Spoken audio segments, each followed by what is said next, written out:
Bom, irmãos, voltei, né, com a segunda parte, para que os irmãos possam, né, decidir como vão assistir essa aula durante a semana, um pouquinho de manhã, um pouquinho à tarde, tá bom? Para o vídeo não ficar muito longo, eu sei que vídeo longo é complicado, né? Então, como eu acabei no vídeo passado, a gente quer as respostas. Deus faz isso, eu faço aquilo, mas a gente não quer viver num ambiente de igreja, não quer ser confrontado por aquilo que sai dos nossos púlpitos. E Deus nem sempre, como eu finalizei no vídeo passado, nem sempre Deus vai usar visões, sonhos, um profeta. Não. Geralmente, o meio que Deus usa para nos confrontar é através da sua palavra, que é ministrada no púlpito, ou através da leitura, através da exposição, né, de um professor, de um obreiro. Então, por isso que é importante nós estarmos em intimidade com o povo de Deus, porque quem sai perdendo somos nós. E eu botei aqui, sabe qual é o nosso problema? É que quando Deus não responde o nosso zap, não responde de acordo, com os ídolos do nosso coração, então eu mesmo respondo as perguntas que eu faço para Deus de acordo com os ídolos do meu coração. Esse é o nosso problema. Deus não me respondeu pelo zap, Deus não está me respondendo, então eu mesmo vou responder a pergunta que eu fiz a Deus de acordo com os ídolos do meu coração. Não vou deixar Deus confrontar os meus ídolos. Eu mesmo vou responder.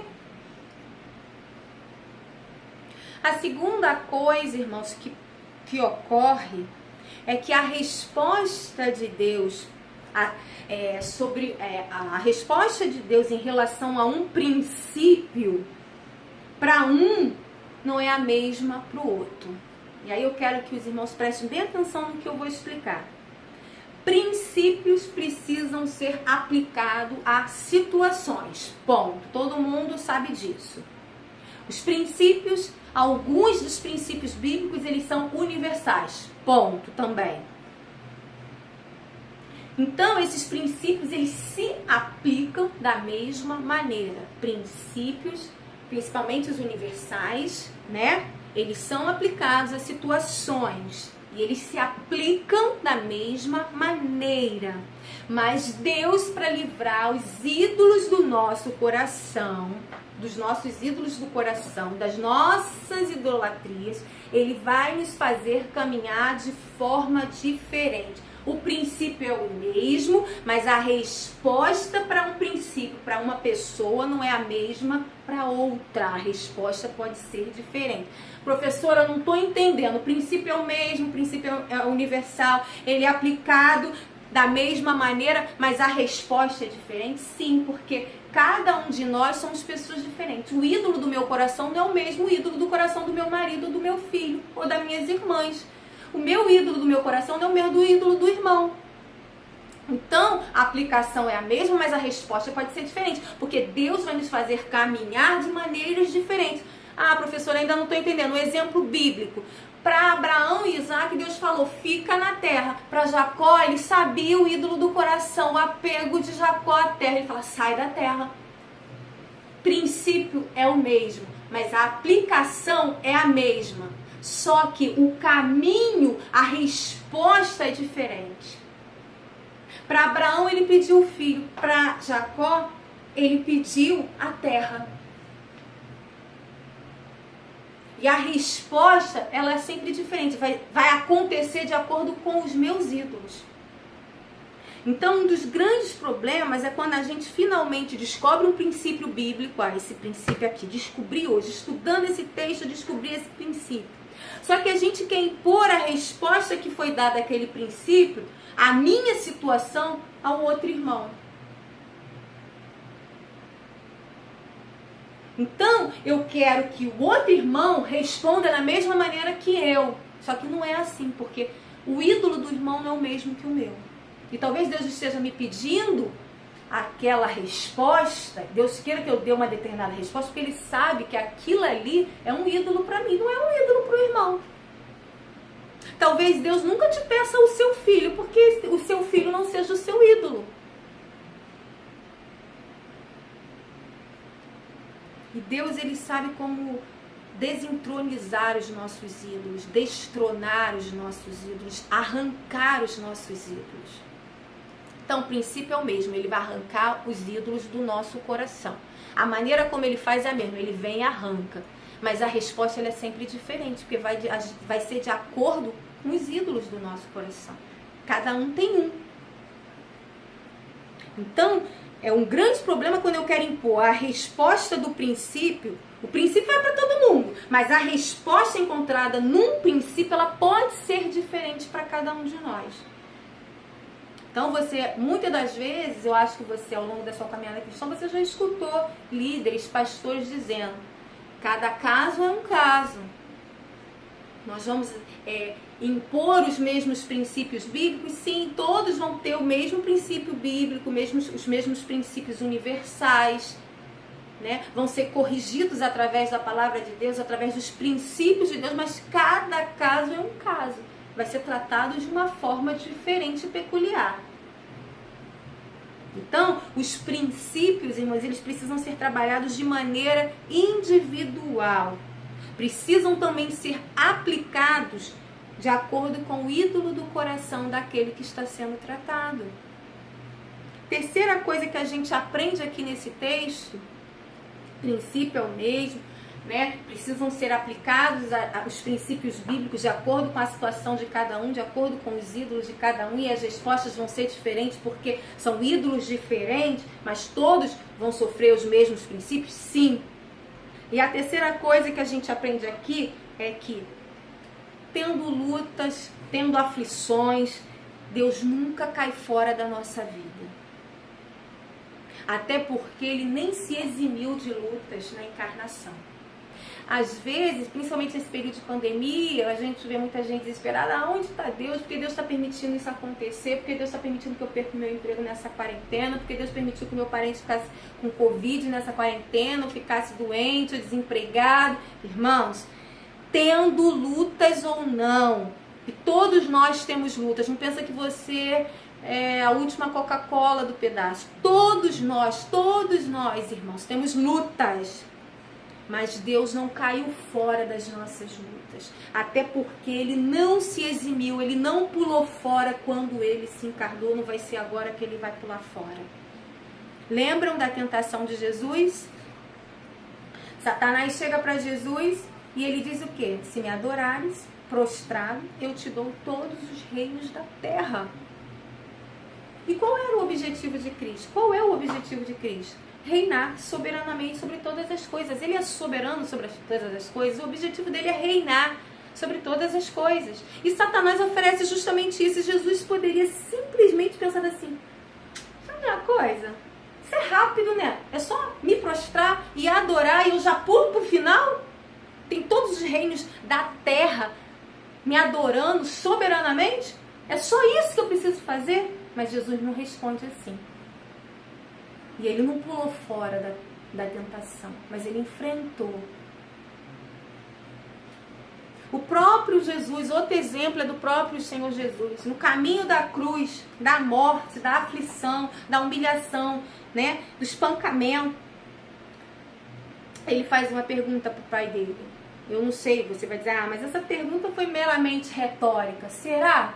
Será que a pergunta que Jesus fez para Deus Pai, no caminho da cruz, da crucificação, da humilhação, do flagelo, foi simplesmente uma pergunta retórica que o autor bíblico quis botar porque é uma pergunta retórica? Eu acredito que não. Pai, ele pergunta porque perguntar nós podemos. Pai, é possível afastar de mim esse cálice? O Deus encarnado perguntou para Deus Pai: Pai, é possível? Existe outro caminho para a redenção da humanidade? Pai, existe outra forma, outro caminho para a redenção da família de Deus? E qual foi a resposta de Deus, irmão? Não. E Deus, por acaso, e Jesus faz: mas por que não? Porque os nossos filhos fazem assim, né? O meu filho hoje é um rapaz, um homem, mas quando era pequenininho, quando a gente tava não, mas por que não? E a gente explicava, mas não tô entendendo por que não. E às vezes a gente tinha que perder a paciência, porque não é porque não. Não tem explicação pro não, é simplesmente não. Porque a gente explica, o filho não quer entender, então dizer não. Mas Deus não, Jesus não. Deus falou não e ele aceitou. E a providência de Deus, às vezes, ela é estranha. Ela é dolorosa. Olha a providência de Deus para redimir a humanidade pecadora que resolveu pecar. E Jesus não tinha nada a ver com isso. Era crucificar, matar, humilhar o seu próprio filho. Olha como isso é estranho. Às vezes nós reclamamos com a forma como Deus trata os nossos ídolos. A gente acha que Deus é duro, que Deus é estranho, que Deus não precisava fazer desse jeito com a gente, era só chegar e fazer a gente entender. Mas olha a forma, a providência estranha dele redimir uma humanidade que resolveu ser desobediente, dando seu próprio filho para morrer por pecadores. Diferente de nós, irmãos, Jesus não tinha nenhuma idolatria do coração. Quando Jesus perguntou, pai, será que tem outro caminho para a redenção da família? E Deus Pai falou, não. Ele não tinha ídolo nenhum no seu coração. Ele simplesmente aceitou. A gente ainda fica questionando, a gente ainda se acha bonzinho, a gente ainda se acha merecedor, a gente ainda acha que aquilo que está sendo, que nós estamos sofrendo é injusto, mas Jesus se calou e foi cumprir o papel dele. Ele não tinha nenhum ídolo.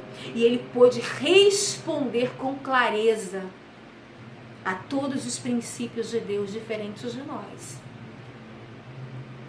E é por isso que a nossa confiança, irmãos, ela não tem que estar na nossa capacidade de cumprir princípios. Nossa confiança, vou repetir, não tem que estar na nossa capacidade de cumprir princípios, porque nós não temos essa capacidade. Então a nossa confiança, professora, tem que estar aonde? Em Jesus. Só Ele pode nos livrar das nossas idolatrias. Só Ele pode responder com clareza, com fidelidade a todos os princípios de Deus.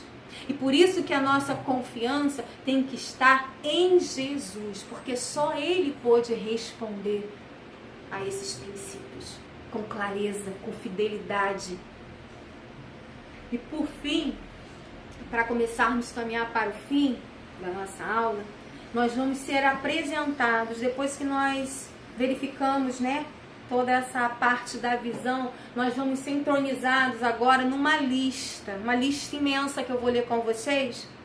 E essa lista, você que está anotando, você pode anotar aí no seu caderninho ou na sua Bíblia, essa lista, essa genealogia, vamos dizer assim, daqueles que vão entrar no Egito com Jacó, né, os seus descendentes, ela simboliza, ela marca uma virada na história do povo de Deus. Eu vou começar a ler uns nomes estranhos.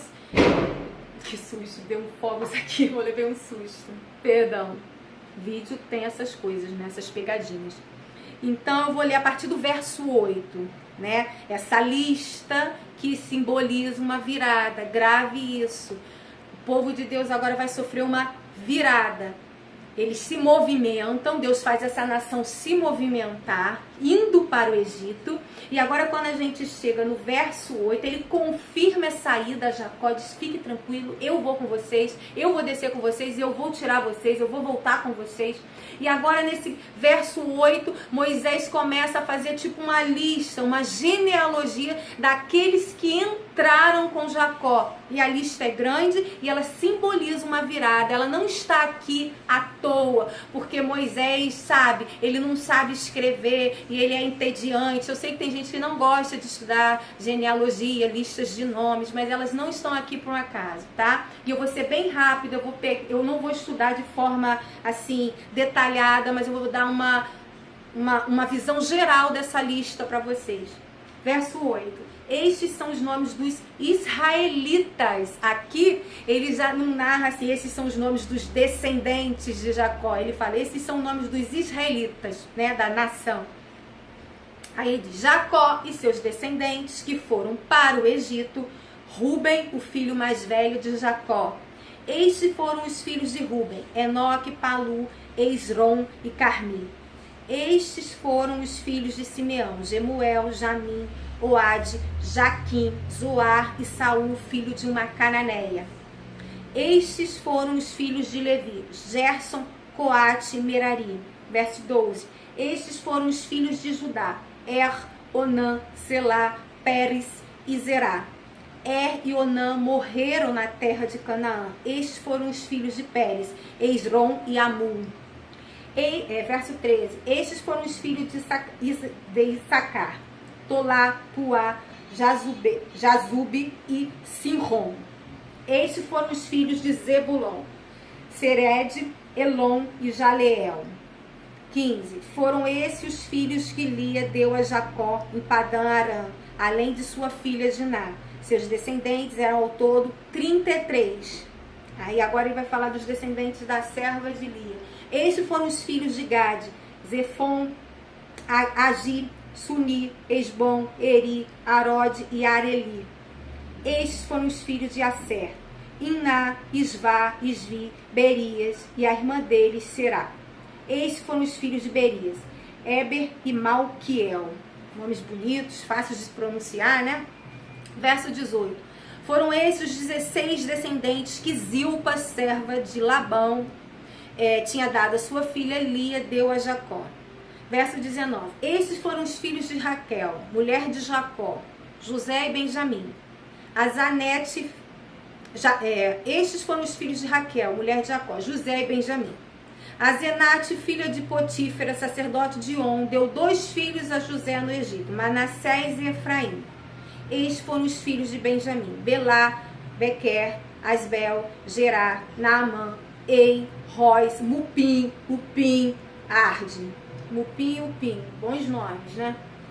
22. Foram esses os 14 descendentes que Raquel deu a Jacó. O filho de Dan foi Uzim. Estes foram os filhos de Naphtali, Jazeel, Guni, Jezer e Silém. Foram esses os 7 descendentes que Bila, serva que Labão tinha dado a sua filha Raquel, deu a Jacó.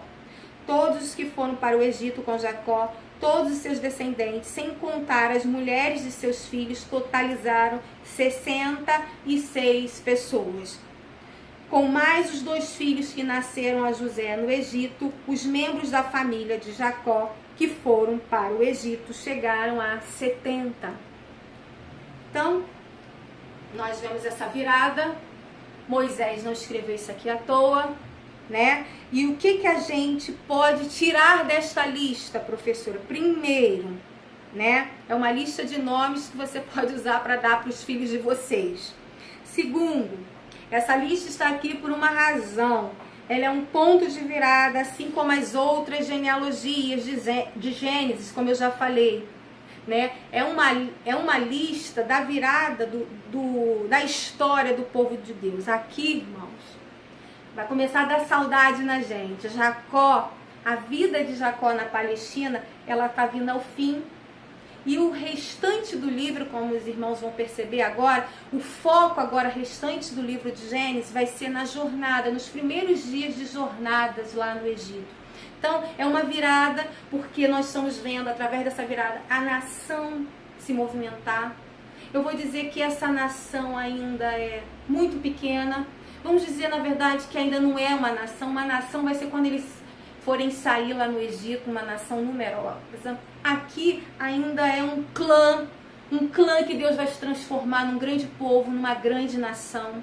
Um clã de 70 pessoas, né? E é uma lista de virada porque ela está nos despedindo de Jacó. A vida de Jacó está chegando ao fim na Palestina, né? Então essa transição, essa virada de jogo na vida desse povo, né? E então a lista serve para mudança desse foco. Para você que está anotando, você pode anotar assim, uma mudança de foco.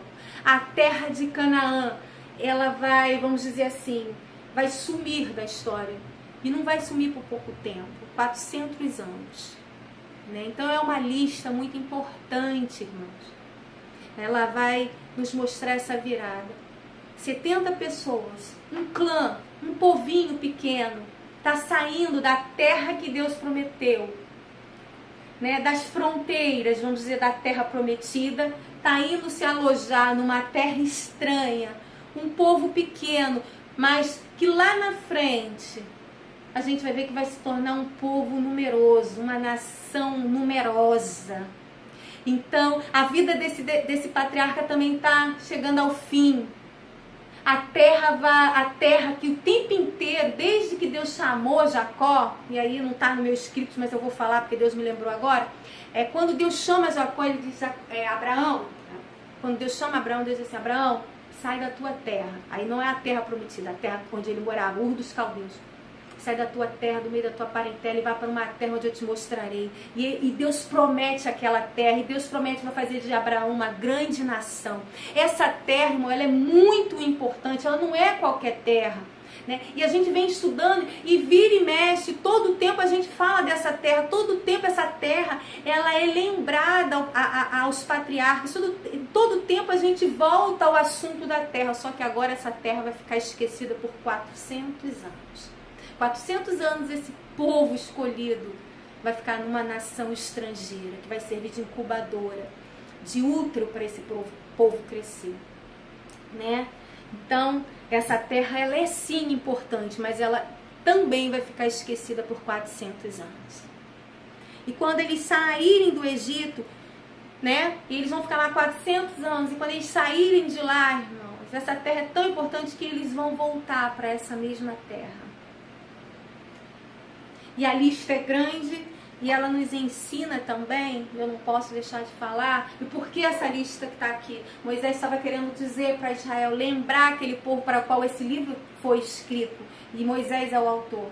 O povo que entra no Egito, ele sai do Egito através da sua genealogia. Moisés está dizendo assim, ó, o povo entrou com 70, mas ele vai sair através dos seus descendentes, através da sua genealogia. E não vai só sair 70, 1, 2 ou 3, e vai sair uma grande e poderosa nação, o povo de Deus. Então, essa nação que entra é a mesma que sai através da sua genealogia. Então, aqueles que vão entrar em Canaã são os descendentes das pessoas. Aqueles que vão sair do Egito são os descendentes dessas pessoas que vão estar entrando futuramente em Canaã. E quando você lê a lista lá na frente que Moisés vai dar do povo que vai estar entrando, quando eles saem do Egito e entram na terra de Canaã, Moisés vai dar uma lista daqueles que entram na terra. E quando você lê a lista, você vai reconhecer nomes naquela lista que estão aqui nessa lista de hoje. A lista dos descendentes daqueles que entraram. Agora, então, você imagina o povo de Israel saindo do Egito. Esse livro, como eu já disse, foi escrito para eles. E aí, então, eles começam a ler essa genealogia que Moisés escreve. E eles falam assim, eu sou filho desse descendente de Jacó. Eu sou filho de Upim. Eu sou filho desse outro filho aqui, de Benjamim. Eu sou filho do descendente de Ruben. Então essa lista é importante para que aquele povo que saiu do Egito, ele se situasse na sua história. Eles achassem, eles se identificassem com os seus descendentes, com aquele filho de Jacó, do qual eles pertenciam. Então, essa lista também traria o quê? Uma esperança para eles, para esse povo saído do Egito. Então, a gente aprende com essa lista, para você anotar aí, que aqueles que entram vão sair através da sua genealogia, e através dessa lista de 70, Deus vai fazer uma grande nação, muito maior do que ela é hoje. Então, essa lista, ela serve também para provar o florescimento da promessa de Deus a Abraão, né, como uma grande nação. E a gente pode imaginar os israelitas lendo essa genealogia e falando assim, uau, como Deus é surpreendente. Saímos 70 e olha a quantidade que nós somos hoje, olha o número incontável de israelitas que estão saindo do Egito. Essa lista, ela trazia esperança para aquele povo que tinha saído do Egito no seguinte sentido, gente, Abraão, o nosso patriarca, Abraão, ele era um homem de idade avançada, Sara era estéril, e Deus deu a ele um filho, e esse filho deu a ele 2 netos, e esses dois netos deram uma descendência enorme através de Jacó, Abraão. De um homem, Deus fez uma nação tão poderosa, um homem velho, avançado de idade, uma mulher estéril. Então, é uma esperança para esse povo de ver o cuidado de Deus, o cumprimento de Deus em relação às suas promessas. Deus não só falou, não é só uma historinha contada, Deus falou para o nosso descendente Abraão que faria dele uma grande nação. Através dessa genealogia, eles tinham a comprovação de como essa nação floresceu e como essa nação cresceu, como Deus foi fiel à sua palavra, como Deus nunca pulou fora da história de Israel. Agora vocês estão no Egito, vocês se virem. Não, Deus estava o tempo todo providenciando meios para que eles chegassem a ser uma grande nação. Deus estava sempre presente na história deles, assim como está sempre presente na nossa história. Mesmo quando a gente não entende a providência de Deus, a gente acha estranhos os meios que Deus está usando para nos ensinar, para nos fazer crescer e florescer. De 72 pessoas, né, Deus faz uma grande nação. Grande nação. E, na verdade, eu não sei como eles chegam a essas contas, porque, na verdade, são 66 com 2 filhos na minha Bíblia diz 66 ao todo. Aí depois fala dos 2 filhos de Jacó, né? Dos 2 filhos de José, 66, 68. Mas não sei como Moisés chegou a essa conta de 70. Alguns historiadores falam que ele estava falando de 2 filhos de Pérez que nasceu no Egito. Então ele já está contando os filhos de Pérez que saíram, né, que nasceram no Egito. Então, se ele está levando em consideração esses 2 filhos de Pérez que nasceu logo que chegaram ao Egito, são 70 pessoas. Eu acredito que seja isso, porque apesar do foco do texto não é a matemática, né? É gritante a gente ficar olhando e falar assim, como é que pode 70 pessoas se, né? Mas ele deve estar levando em consideração os filhos de Pérez, né? Então, Deus, dentro dessa nação de 70 pessoas, está preparando, 72 mais ou menos, está preparando um novo povo que vai carregar as suas promessas. E ele não está preparando o povo na terra, ele está preparando o povo numa terra estranha, numa terra que vai ser, daqui a pouco eles vão ser escravizados. E 2020, cerca de 2000 anos depois da crucificação, eu olho e falo, onde estão os cristãos que estavam presos ali na Palestina, sendo perseguidos, pregando o evangelho? Eles não tinham internet, eles não tinham recurso da internet que nós temos hoje, não tinha alto-falante, não tinha, né, ambiente propício para se pegar o evangelho. E onde estão esses cristãos? Onde estão esses cristãos hoje? Estão espalhados por todo canto da terra. E talvez você, como povo de Israel, possa estar falando assim, caramba, eu nunca imaginaria. Talvez os discípulos, né, Pedro, Tiago, João, não olhasse assim para a história e se eles pudessem lá do céu, vamos dizer assim, se eles estão lá no céu e olham aqui para baixo, nossa, não imaginaria que aquele movimento que começou lá na Palestina, através de 12 discípulos, chegaria a todas as nações da terra como nós vemos hoje, né? Para a gente entender como Deus é surpreendente, assim como Ele fez florescer, né, uma nação de 70 pessoas, uma nação enorme, assim como Ele fez o cristianismo se espalhar com um grupo de 12 homens que reviraram o mundo de cabeça para baixo, né?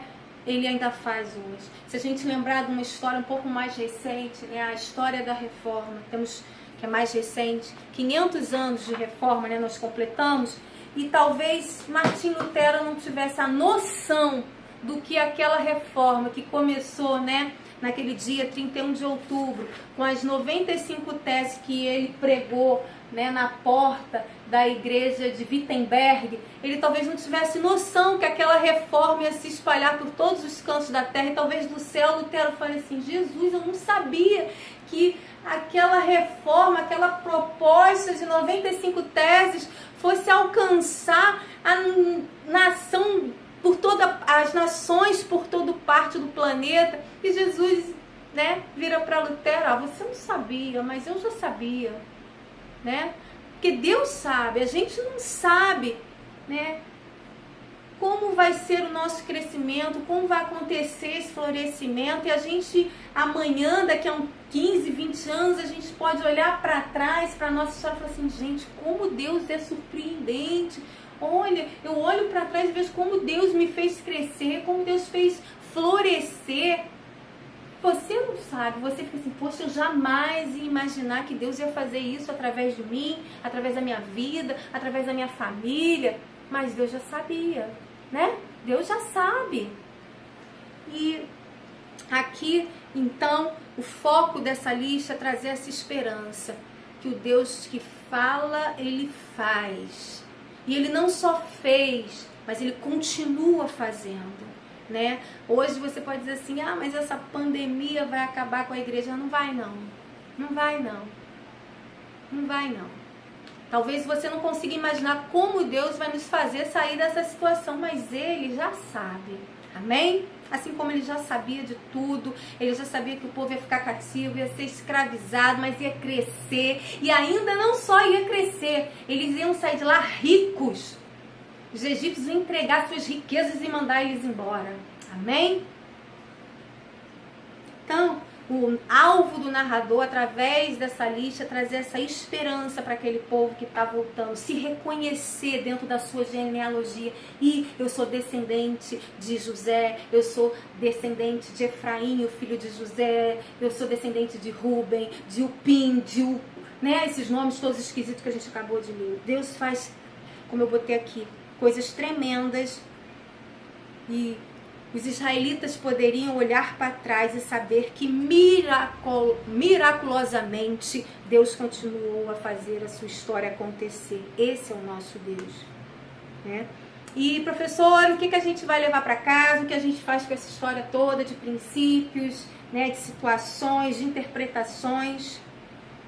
Eu quero te dizer que primeiro você precisa aprender a interpretar os princípios bíblicos, e isso você vai aprender na igreja, com o seu pastor, com o seu líder, né, com os professores, na comunhão da igreja, no partir do pão, primeira coisa. E aí, como eu vou pôr em prática isso? Exemplo, irmãos, de como se deve, como reconhecer um princípio. Chega um irmão para você e pergunta assim: eu queria tanto, eu estou procurando uma igreja. E você diz o quê? Vai para esse NVME. Se perguntar para mim, e eu estou procurando uma igreja boa para frequentar, eu falo: vai para esse NVME, é um lugar de vida e paz no Meia, Rua Paulo Silva Araújo, número 18, tem um grupo lá de crente bom pra caramba. Mas a resposta bíblica, isso sou eu, né? A gente faz isso, mas uma resposta com princípios bíblicos, qual seria a resposta certa? Nada contra ir para CNV mesmo, não estou dizendo que isso está errado. Eu estou falando que uma resposta baseada no princípio bíblico seria: irmãos, o senhor está com dúvida, o senhor está procurando uma igreja? Então o senhor tem que procurar primeiro uma igreja que seja bíblica, uma igreja que pregue fielmente a palavra de Deus. Esse é o princípio. Agora, como o irmão vai aplicar, isso vai mudar de uma situação para outra, de um irmão para outro. Se o irmão vai procurar uma igreja perto de casa, ou se o irmão vai procurar uma igreja que seja longe de casa, se o irmão vai para uma denominação A ou para uma denominação B, não importa. O importa é o princípio. O princípio é que toda vez que o irmão chegar para nós e falar que está procurando uma denominação para congregar, o princípio bíblico é: procure uma denominação, uma igreja que seja bíblica. Agora, se ele vai procurar no Meia, ou na Barra, ou em Botafogo, aí essa prática, esse pôr em prática é com o irmão, o que vai ser melhor para ele. Se é melhor ele congregar numa igreja na Barra, se é melhor ele congregar numa igreja no bairro do Meia, entendeu? Então o princípio é que a igreja seja bíblica. Agora, como ele vai aplicar, isso pode ser diferente. Eu frequento uma igreja que não é próxima da minha casa, mas eu me sinto bem, ela é bíblica. Frequento a igreja no Meia. O irmão pode achar que não, eu quero frequentar a igreja em Barra Mansa. Amém, se o irmão se sente à vontade. Agora, o irmão não vai estar em desobediência porque está indo para a igreja em Barra Mansa. A aplicação, o princípio é bíblica. Se é bíblica, qualquer igreja que o irmão vá, ele está dentro da vontade de Deus. Deu para entender? Né? Professora, com quem eu devo namorar? Princípio. Com uma menina que comungue da mesma fé bíblica e cristológica que você. Se a menina é da Nova Vida do Meia, ou da Nova Vida da Barra, ou da Nova Vida da Tijuca, não importa. O princípio bíblico, ela é cristã, ela é crente. Amém. O irmão está obedecendo um princípio bíblico, o irmão está dentro da vontade de Deus. Agora, se a menina vai ser da igreja do Meia, ou vai ser da igreja da Barra, ou de Botafogo, da Tijuca, ou até mesmo de uma outra denominação, a forma como o irmão vai aplicar já não importa. O que importa é que o princípio bíblico estabelecido na palavra de Deus está sendo obedecido. Agora, se ela é da mesma denominação, ou se não é, da mesma igreja não é, isso aí já não cabe a nós resolver para o irmão. Né? O ideal é que seja uma menina cristã, crente. Agora, que denominação, aí já não importa. Não pode ser uma menina que tem uma fé diferente da sua. Aí o irmão está desobedecendo, ou a irmã, um princípio bíblico. Agora, a partir do momento que o irmão está obedecendo o princípio bíblico, é um irmão ou uma irmã da fé, amém. Está na vontade de Deus. Deus não precisa responder, namora ou não namora. Se a menina é crente, né? Tem a mesma fé que você, você não precisa, Deus, eu namoro ou não namoro? Namora, entendeu? E tem gente que fica querendo que Deus fale a cor do cabelo, o tamanho da unha, se é alta, se é baixa. Deus não vai responder isso. Deus vai responder através da sua palavra os princípios bíblicos. É crente, meu filho? Então vai. Se não der certo, você vai desmanchar e vai procurar outra com o mesmo princípio que você. Amém? Então, é assim que a gente tem que responder aos princípios bíblicos. Então, você vai trabalhar com o princípio para trazer, né? Eu acho que vou sintetizar aquilo que eu estou explicando. Você vai trabalhar com o princípio para trazer uma aplicação prática para a sua vida. Tá? Eu dei esses dois exemplos, da igreja, do namoro, entendeu? Esse é isso que você tem que aprender a interpretar. O princípio, de acordo com a palavra de Deus para a sua vida prática. Então, nosso problema é que nós temos uma tendência de pegar esse princípio e transformar em idolatria. Então, a gente faz muitos planos, eu vivo fazendo planos, e 95% dos meus planos dá errado, né? Mas eu continuo fazendo planos. Agora, qual é o problema? O problema está no irmão fazer planos? Não, o irmão está vivo, o irmão tem que fazer planos. Todos os dias o irmão tem que planejar a sua vida, seu futuro. Então, o que o irmão tem que fazer? Os planos do irmão ou da irmã, eles têm que estar de acordo com princípios bíblicos. Então, eu posso fazer 95 mil planos. Se estão de acordo com a vontade de Deus, amém. A maioria talvez não dê certo, amém. Mas estão de acordo com a vontade de Deus. Então, eu não preciso ficar perguntando para Deus: Deus, eu compro uma caneta azul ou uma caneta vermelha? Ah, não. Eu compro uma caneta preta ou uma caneta verde? Irmão, está de acordo com o princípio? Você pode comprar ou não. Agora você tem que ver se você tem condições de comprar a caneta. Aí a aplicação do princípio é com o irmão. De saber onde o irmão, o que o irmão pode ou não fazer dentro das suas condições financeiras. Amém? Então, o princípio é esse, né? O princípio é o mesmo. Agora, uma vez aplicada a cada um de nós, não vai resultar na mesma coisa. O princípio é o mesmo, mas uma vez que a gente aplica a vida, cada um de nós teremos uma resposta. Outra coisa que a gente aprende nesse texto é sobre a graça soberana e continuada de Deus nas nossas vidas. Pode confiar, irmãos. Ah, Deus me abandonou nessa quarentena. Não abandonou. Ah, Deus abandonou a igreja dele nessa quarentena. Não abandonou. A história de Deus, ela não para. O cuidado de Deus para com a sua igreja, ele não para. Mesmo que você esteja no Egito, escravizado, a providência de Deus está sendo efetuada na vida do seu povo. Pode confiar. Deus, na sua soberania, ele guarda, ele abençoa, ele encaminha as coisas de acordo com a sua vontade. Jacó agora é uma nação miniatura, mas ideal para Deus trabalhar nela. Amém? Através de seus filhos, através dos seus descendentes. E não só isso, agora ele não é só um clã, mas ele está nominalmente cadastrado, arrolado como povo de Deus. Aquele povo agora está arrolado como filho de Deus, como povo escolhido de Deus, né? E nós somos parte dessa grande família. A maioria de nós, eu acho que não tem nenhum judeu, né, de genealogia na nossa igreja, que eu saiba, pode ser que tenha, me perdoe, eu não sei, né? Mas a maioria de nós fomos enxertados, inseridos nessa árvore, nessa família de Deus, através de seu Filho Jesus Cristo, né? E o nosso nome está arrolado, está escrito como nome, e a lista dos descendentes de Jacó está arrolada como povo de Deus. Os nossos nomes estão entre trilhões e bilhões, sei lá, de irmãos, como povo de Deus. Seu nome está lá, arrolado, escrito nessa lista como povo de Deus, assim como esses descendentes de Jacó. Somos essa família de Deus. Você é parte dessa família que está espalhada ao redor do mundo. Uma família que continua a crescer através de conversões de filhos pródigos, de filhos desobedientes, de filhos que queriam a herança antes, mas descobrem que não dá para ser antes. Essa família, você foi enxertado, inserido. Uma família também muito diversa, uma família muito, vamos dizer assim, diferente. Nós temos um filho que é o chefão no Egito, que manda em tudo. E nós temos outros filhos, né, que vão chegar de forma estranha. E diferente daquele chefão, não vão ser bem aceitos no Egito. Vocês vão ver, né, que eles não vão ser bem aceitos no Egito. E eles vão viver numa terra separada. Faraó vai dar uma terra separada para eles, né? Porque, professora, eles vão ficar numa terra separada, porque os egípcios, eles abominavam, eles odiavam os criadores de ovelhas.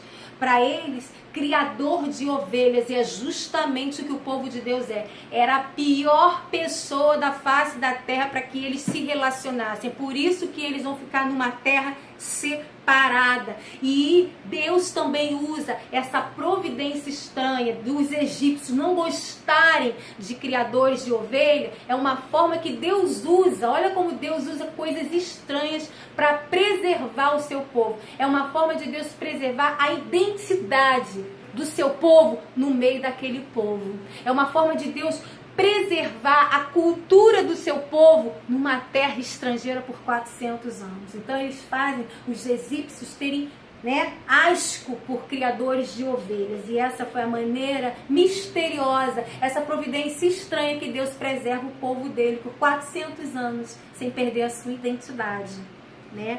Então, ele pega aquele povo e leva para uma terra separada dentro do Egito, e eles não conseguem se misturar por causa justamente disso, né? Então ele pega aqueles caipiras, como os egípcios pensavam, recém-chegados de Hebrom, e eles vão ser abençoados naquela terra separada pelos egípcios.